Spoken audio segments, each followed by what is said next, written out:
Assalamualaikum warahmatullahi wabarakatuh.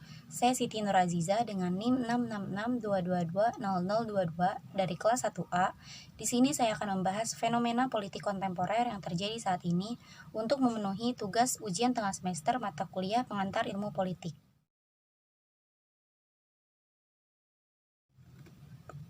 Meski pelaksanaan pemilihan umum masih 2 tahun lagi, namun prediksi dan perkiraan mengenai partai politik maupun kandidat presiden tahun 2024 sudah mulai bermunculan.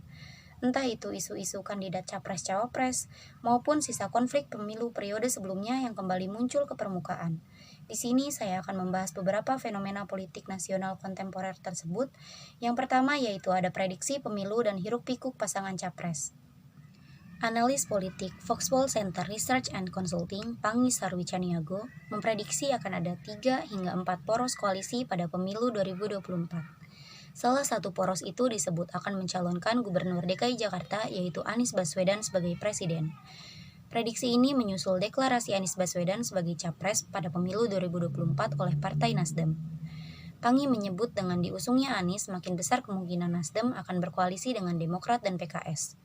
Demokrat diprediksi akan mengusung Ketua Umum Agus Harimurti Yudhoyono atau yang biasa kita kenal dengan AHY, sedangkan PKS diprediksi akan mengusung Ahmad Heriawan. Sementara itu, poros kedua diprediksi akan diisi oleh Koalisi Indonesia Bersatu yang terdiri dari Partai Golkar, PAN, dan P3. Menurut Pangi, koalisi ini berpotensi mengusung Gubernur Jawa Tengah Ganjar Pranowo sebagai capres dan Ketua Umum Golkar Airlangga Hartarto sebagai cawapres. Kemudian poros ketiga diperkirakan akan ada Gerindra, PKB, dan PDI Perjuangan. Namun jika PDI Perjuangan memutuskan untuk berjalan sendiri, maka akan ada 4 poros koalisi pada Pilpres 2024 mendatang. Tentang yang baru-baru ini ramai dibicarakan yaitu Anies Baswedan diusung Partai Nasdem menjadi capres. Gubernur DKI Jakarta ini resmi diusung Partai Nasdem menjadi capres dalam perhelatan Pilpres 2024. Keputusan ini diumumkan langsung oleh Ketua Umum Surya Paloh. Sebelumnya, Anies disandingkan dengan 2 bakal capres lainnya, yakni Panglima TNI Andika Perkasa dan Gubernur Jawa Tengah Ganjar Pranowo. Kenapa Anies? Jawabannya adalah why not the best, kata Surya Paloh dalam pidatonya di Nasdem Tower, Jakarta Pusat, Senin 3 Oktober 2022. Selanjutnya, Direktur Lembaga Kajian Politik Nusakom Pratama, Ari Junaidi, menyebut Gubernur Jawa Tengah, Ganjar Pranowo berpotensi jadi kuda hitam pada Pilpres 2024, yang artinya nama Ganjar bisa jadi kurang diperhitungkan oleh partainya sendiri. Namun politisi PDIP ini punya peluang besar untuk memenangkan pemilihan mendatang. Sebagaimana diketahui, sejumlah nama digadang-gadangkan menjadi calon presiden untuk pemilu 2024, salah satunya Ganjar Pranowo tadi. Hingga kini PDIP belum mengumumkan capres mana yang akan mereka usung pada Pilpres mendatang.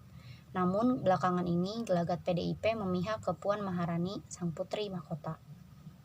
Sejak beberapa bulan lalu, Puan mendapat tugas khusus yang dimandatkan langsung oleh sang ibunda yang juga Ketua Umum PDIP, Megawati Soekarnoputri. Ketua DPP PDIP itu diperintahkan untuk melakukan safari politik ke partai-partai lain dalam rangka persiapan menuju pemilu 2024. Tak hanya itu, Puan juga dipercaya oleh Mega untuk keliling Indonesia bertemu dengan kader-kader PDIP di daerah. Ini sangat berkebalikan dengan Ganjar. Oleh publik, Ganjar belakangan ini dianggap dipinggirkan dari partainya sendiri karena kerap kali tidak diundang di acara PDIP. Beberapa elit partai banteng juga terang-terangan menyebut Ganjar kelewatan, bahkan congkak karena berambisi maju di Pilpres 2024. Menurut Ari, dinamika itu justru membuat Ganjar mendapat simpati publik. Ganjar mungkin dianggap sebagai political victim alias korban politik karena serang-serangan PDIP ke dirinya. Dengan tekanan politik yang demikian besar ini, kata Ari, Ganjar akan sulit berkampanye di luar Jawa Tengah yang bukan wilayah kekuasaannya. Namun begitu, keterbatasan tersebut justru dimanfaatkan Ganjar dengan memaksimalkan kampanye di media sosial. Ari yakin dengan situasi politik demikian, nama Ganjar justru akan semakin melejit jelang pemilu 2024. Bahkan mungkin mengungguli Ketua Umum Partai Gerindra yaitu Prabowo dan Gubernur DKI Jakarta yaitu Anies Baswedan yang digadang-gadangkan bakal menjadi pesaingnya.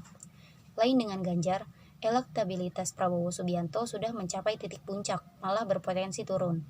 Sebab sebagai pejabat publik, performa Prabowo saat ini hanya ditentukan oleh kinerjanya sebagai Menteri Pertahanan sekaligus Ketua Umum Partai Gerindra. Sementara elektabilitas Anies sangat mungkin naik jika partai pendukungnya seperti Nasdem bekerja dengan tepat. Nasdem bisa mengolah pencitraan Anies dan dukungan dari simpatisannya dengan maksimal. Jika berhasil, Nasdem juga akan diuntungkan oleh pencalonan Anies. Nah, selanjutnya yang akan saya bahas adalah residu cebong versus kampret. Kalian pasti tidak asing kan dengan istilah ini? Residu perang siber antara cebong versus kampret pada perhelatan 2019 ini masih dirasakan gemanya hingga sekarang. Siang dan malam mendekati pemungutan suara, tweet war simpatisan pihak cebong atau pendukung Jokowi dan kampret atau pendukung Prabowo saling menyerang. Nuansa kebencian dan kegaduhan saling didengungkan, saling menjatuhkan. Perang siber ini berasal dari akun anonim hingga akun bot yang tidak jelas asal-usulnya. Dukungan publik kemudian dimobilisasi dengan cara yang kotor lewat distorsi informasi oleh jaringan ribuan akun tak kasat mata di media sosial. Yang terakhir yang akan saya bahas adalah nasib partai politik dalam menghadapi parliamentary threshold. Pendaftaran partai politik calon peserta pemilihan umum 2024 telah dibuka dan berlangsung mulai 1 sampai 14 Agustus 2022 kemarin. Sementara pelaksanaan pemilu legislatif dijadwalkan berlangsung pada Februari 2024. Sebagai informasi, pada pasal 414 dalam UU nomor 17 tahun 2017 tentang pemilihan umum yang berbunyi, partai politik peserta pemilu harus memenuhi ambang batas perolehan suara paling sedikit 4% dari jumlah suara sah secara nasional untuk ikut dalam penentuan perolehan kursi anggota DPR. Artinya, partai politik yang berhak menempatkan wakilnya di Parlemen Dewan Perwakilan Rakyat atau DPR RI harus meraih suara minimal 4% dari total suara sah secara nasional pada pemilu 2019. Dengan adanya aturan ambang batas parlemen atau parliamentary threshold ini, terdapat 7 partai yang gagal melenggang ke Senayan. Partai-partai ini meraih suara kurang dari 4% pada waktu itu sehingga tidak diperhitungkan dalam perhitungan perolehan kursi DPR RI periode 2019-2024. Berikut ini 7 partai politik yang gagal menempatkan wakilnya di parlemen pada pemilu 2019. Perindo yaitu 2,67%, Partai Berkarya 2,09%, Partai Hanura 1,54%, Partai Bulan Bintang 0,79%, Partai Garuda 0,5% dan PKPI 0,22%. Demikian analisis dan beberapa informasi yang saya ketahui mengenai fenomena politik kontemporer yang terjadi saat ini. Kurang dan lebihnya mohon maaf. Terima kasih. Wassalamualaikum warahmatullahi wabarakatuh.